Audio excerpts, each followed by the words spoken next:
that breeze gets too cold, let me know. This is nice.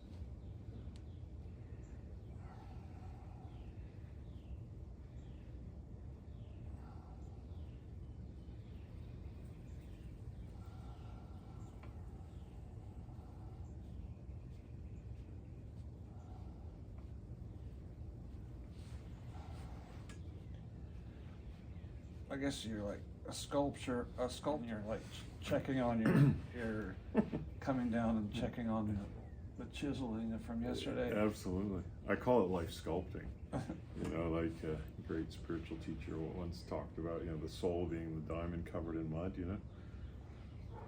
And I feel like I'm cutting away at some of that mud. It's different, but, you know, similar analogy, you know? Yeah. You got the pure life force, the pure spirit, you know, and then you got all this. That's why I say my main job is a glorified sewage worker.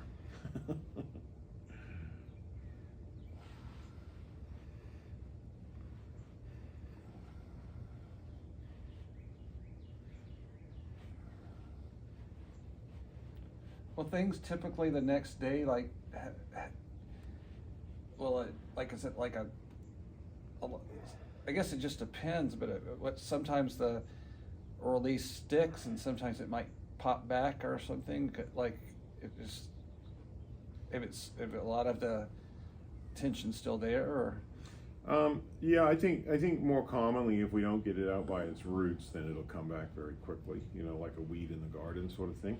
And then, you know, like obviously things can go back out, and there's going to be differences because, like, say for example, we've done a lot, you know, 5 or 6 hours work or whatever on that leg mostly, right? So it's going to affect then also your posture, because suddenly you've gone from having your tighter leg on one side, as we were, you know, as you felt yesterday. Now your tighter leg's actually the other one, you know.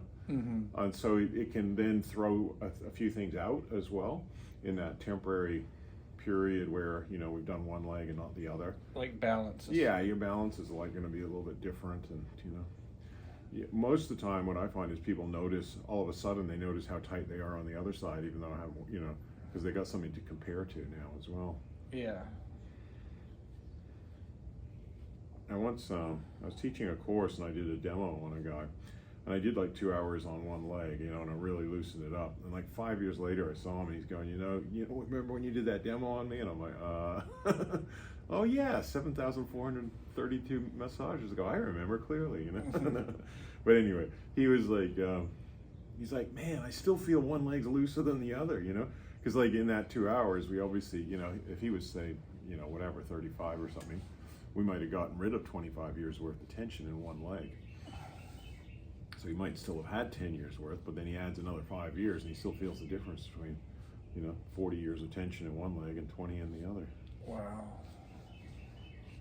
So a lot of the way I'm working these days is it's like, I mean, permanent in the sense of, if we got 30% out of that leg, that's 30% out. Not to say that you couldn't do something with your body and put some of that back in, but it obviously took you a long time to get that tight, you know. And that's why when I talk about excavation, I encourage people to go the 100%, you know, if they can. Most people, that's 10 to 40 hours, but that's under the age of 60, you know. As people are getting into any older than that, it can be up to 100 hours, you know, or like with Phyllis, this lady, it's more than 100, you know, who's in her 80s, you know, because you can hardly touch her toe, you know, like you're trying to loosen her, but the pain threshold, because of the tension so great, she actually had a pretty good pain threshold, but she was so tight, you know, 80 years worth of tension. So it just takes time, but then she doesn't have that all she feels is, wow, I feel 20 years younger. I feel like I'm 65, not 85, you know? Mm-hmm. So she just feels better. She doesn't, whereas I'm looking at what still needs to be done to make her as tension-free as we can possibly get her, you know? Have you kept in touch with her at all? Yeah, I see her every year or two. And usually. So how is her life? She sees one of my therapists quite regularly that I've trained in Gympie. And it's massively improved, you know, for her. Her doctors couldn't believe it because it's basically reversing arthritis, you know. And then she ended up referring her doctors to my student there, and her nurses, and and some of even her kids. And some people could handle it, and other people just, oh, it's too, I don't want to feel this pain when I'm getting a massage. She's like, it's funny because she'd come into the course, this 85-year-old woman, breathe, tell this dude, come on, you can do it. This old country Australian accent. She's such a character. I love her, she's cool.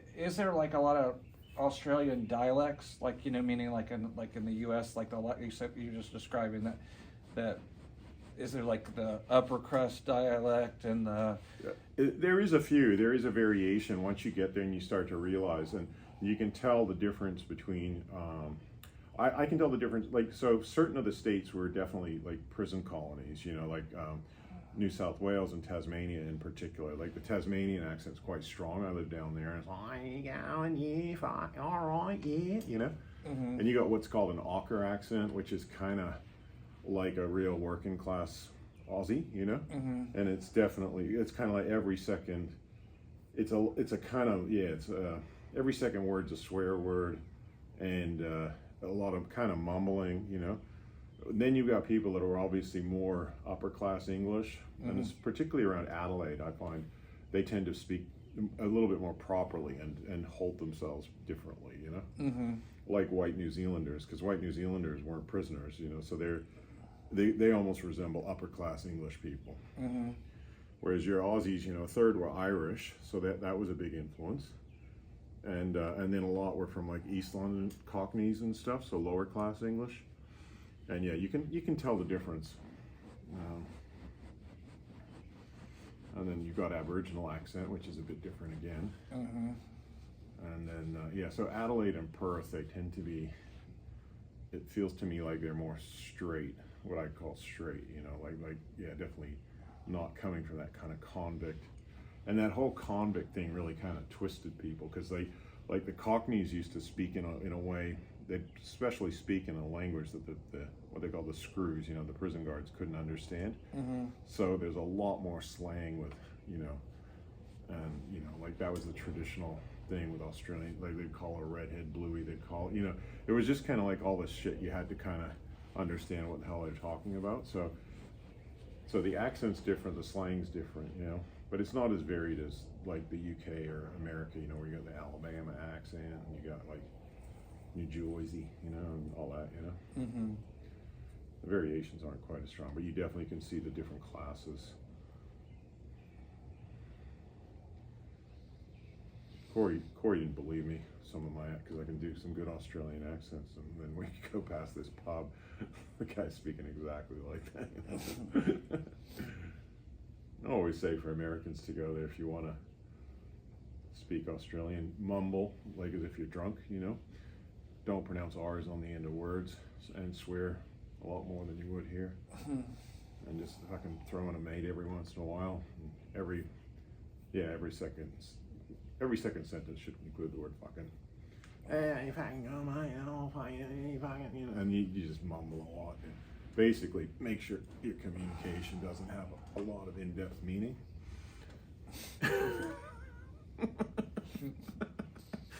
And every second sentence is kind of an attempt at a joke, which often fails, but you're supposed to laugh as if you're drunk anyway, and it doesn't mean anything, Mm-hmm. That's the high Australian cultural standards.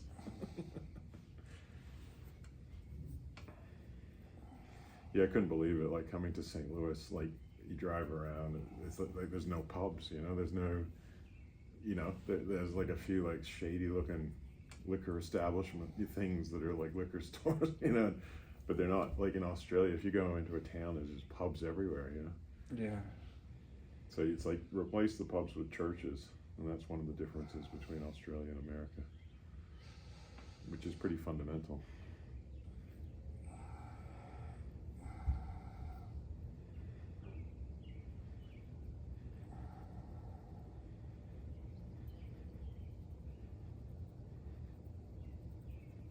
It's kind of tender bit too. Maybe I'll go a bit lighter. Yeah. No, it's fine. I was just Yeah. saying. I was just noting the, like, kind of curious about, like, well, what's, like, what's, Yeah. why is that kind of like, no, but it's It's the fine. pressure is fine. I just Right. kind of trying to note, like, and that you might like kind of just react, oh yeah, that's because blankety blank or I whatever. think that's just because I was working there yesterday. Mostly that was a bit sore. Sometimes like working the second 2 days in a row in the same spot. It's kind of like going to the gym and working a muscle twice. You sort of need that time to recuperate. Just on the temporary muscle area. Most people, I find are actually a little bit sore on areas that I've worked but not released. Once the muscle's released, it's not sore. But Oh, if you so sort of work it a bit, and maybe you haven't got the roots out completely, or then they're a bit sore on that area.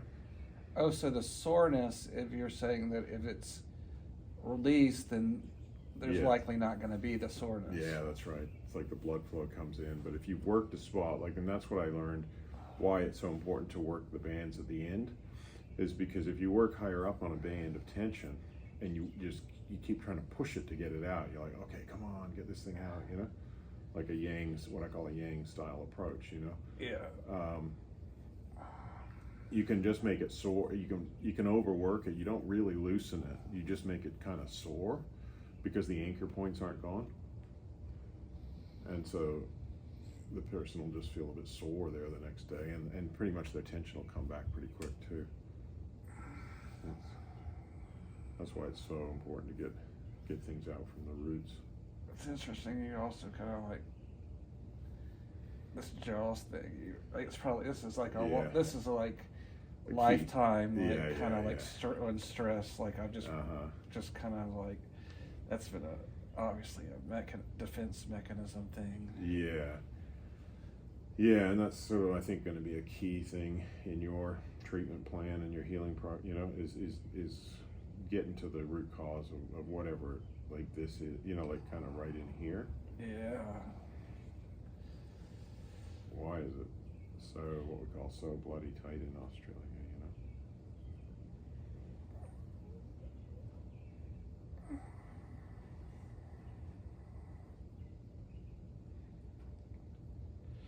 But as we were talking about yesterday, it's that kind of like, it's a power trip, that people can put onto you as well. Like, you got something to say that's going to stir people up, bring up their stuff because you're speaking truth. Our society is so full of bullshit, you know what I mean? And full of like control and, you should be a good little fucking boy and shut the fuck up and, Yeah. don't question and, and that can lead to, and there's, it's going on for generations, you know what I mean? It's like kind of like, and we absorb that even from our parents. They had to deal with that, and Yeah.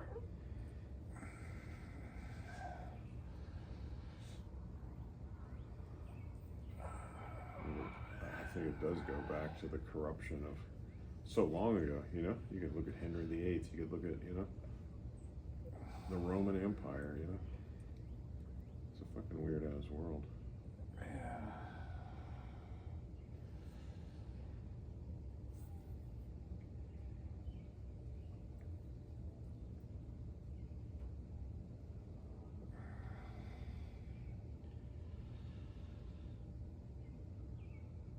So I'm just trying to go fairly gentle so that I can loosen it, but I don't want it to be overwhelmingly painful. Yeah, it feels real gentle. Yeah. Is it too gentle? I think it's appropriate. Oh yeah, that was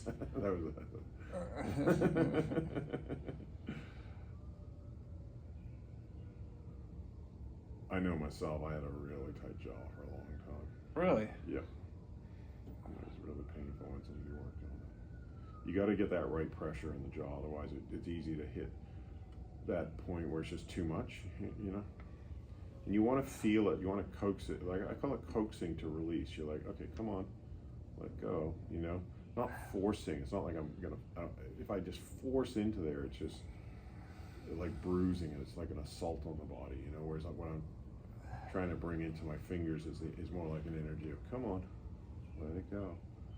Because when you think about it, a lot of it is mental anyway. You know, like it's like, why did we tighten up our jaw? You know. So the sensitivity is like you said, you're just seeing with the fingers are kind of like you're kind of seeing that line. Yeah. Or you've developed that over time. Over time, yeah.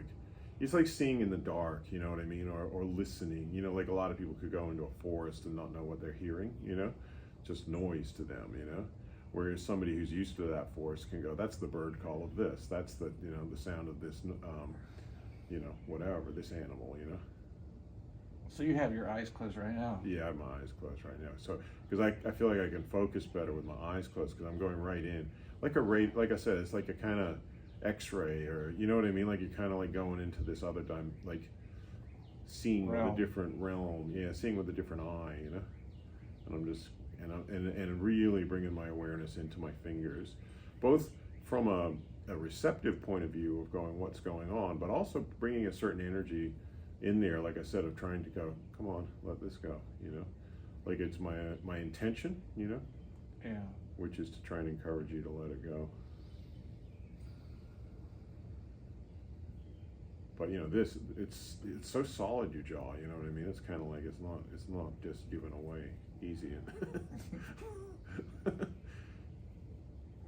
and what we call a stubborn fucker. You know, not to insult you. I'm just saying. You know, this tension in particular. Yeah. Like you say, I feel like this has been there a fucking long time. You know what I mean? Like it's like this is going back. You know, this isn't like, ooh, my jaw tightened up yesterday. It's like my fucking jaw's been tight for a long friggin' time.